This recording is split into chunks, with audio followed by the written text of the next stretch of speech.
Ertugrul, or by many of us in the West pronounced as Ertugrul, a Turkish TV series created by Mehmet Bozdak, who I'm sure I pronounced wrong even there.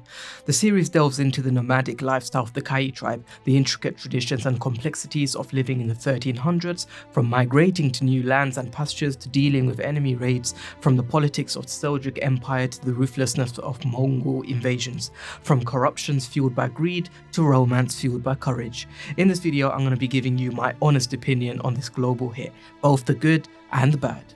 Ertugrul can be viewed on many platforms, most popular of which being Netflix, and Lurkin is based in Turkish, so you're gonna have to use subs, I guess, if you really can't understand Turkish. However, you end up picking up words along the way as well. From most recent times, especially in countries that have huge popular requests for Ertugrul, you can even find it dubbed in Urdu, like in Pakistan, for example.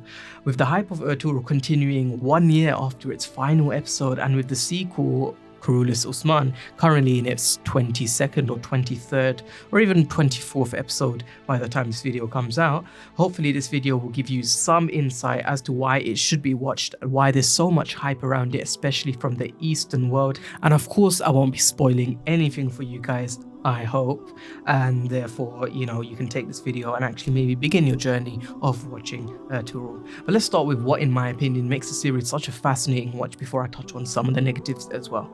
Number 1, Islam. And I'm going to be speaking to you about the representation of Islam as a separate point, but the role of Islam in this series is huge. It plays a huge part in influencing the characters and their cultures, the action scenes, the scenes of wisdom, of love, of conflict, scenes of inspiration. Everything had a root back to Islam. Now, I'm not saying this is a perfect show in its showcasing of Islam, but this show is definitely beneficial for both Muslims and non-Muslims. Regardless of how practicing they are, it will bring you a closer understanding of the religion from an extrinsic point of view. Number 2, representation. Now, I wanted to cover this as a separate point because it's a crucial one. In a world where the entertainment industry and the media have been notorious for their direct and indirect negative connotations and representations of Muslims and Islam, this show is a resurgence and a revolutionary fight back to what is the right and correct representation of Islam. Not only that, but in the general representation of historical times, post-Crusades, and a time full of Turks. There are many learnings that you can take from a Western perspective looking east. One thing to also note is that the show also portrays the evils of corruption and thus will often illustrate the reality of Muslims themselves creating conflict and doing wrong against other Muslims. Just like in real history, the case in point is that our history has been tainted by corruption, not just from other religions or other governments or other countries that hate Islam, but actually from Muslims themselves that have strayed from the true and correct path. Thus, reality is portrayed in this as not one of religion versus another religion, but actually of righteousness and justice versus corruption and evil. My third point is history. Now, this series is a telling of the pre-context of the Ottoman Empire.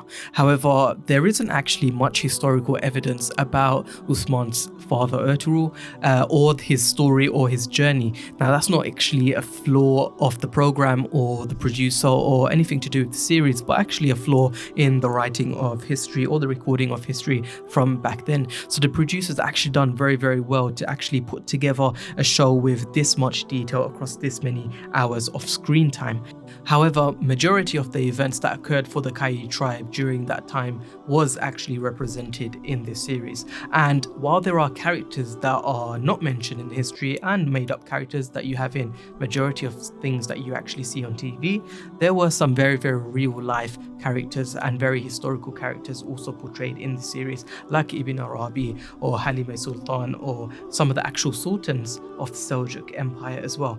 Now, I'm a student and teacher of history and one that specializes in the Middle East too, so for me to see a drama played out with Mongols, Seljuks and nomadic Turks, well, that made sense too. But this ties in very closely with my next point, character. The character and the historical representation of the character is important. For a Muslim leader in this day and age to be represented as heroic, noble, gallant, righteous and just, well, who else do young Muslim kids get to see as a role model on their screens today? I mean, if you guys think Tommy was righteous and cool in Peaky Blinders, which he kinda was, then imagine a guy without the drinking and smoking and adulterous relationships. Hold up, did Saif just compare Tommy Shelby with Ertugrul, son of Suleiman Shah? I did, but I'm only doing it to make a point to those that actually watch all these series on Netflix anyway. The characters each represent many different aspects of society too, from women leading tribes to crusaders more interested in power than Christianity to Muslims more interested in gold than righteousness. The characters will have you laughing, crying, and in awe. Now, my final point, influence. The influence this show can have on an individual, Muslim or not, is astounding. To do good, to treat both men and women fairly, to fight for justice and to show gratitude. These are just some of the things I know this show has proven to impact people with. It's made such a huge buzz in countries like Pakistan, where the leader of the country has insisted on the public to watch the series. Now, on to some negative points. And I know some of you guys have been sitting here waiting to hear these points more so than actually all the good points that I've actually just mentioned. So listen very carefully. Now, everything I say, both the good and the bad, are my personal opinion, besides the things that are actually fact. But most of it is all just my personal opinion, and therefore I'll start with this, the length of each episode. As someone that's not familiar with TV series outside of the Western countries, I'm actually not used to 2 hours long of episodes, and for me to sit there and actually watch, well, around 90 episodes a season of these 2-hour episodes, well, I did it, which shows that I was actually very dedicated to the show, but it took a lot of time for me to actually go through all of that whilst working a full-time job at the same time. Number 2, the plotline. Now, the plotline, I don't mean to mention this as a wholly negative aspect of the show, because majority of the plot line was actually fine. It was very creative and it made for a very, very, very good maybe first 3 seasons of the show.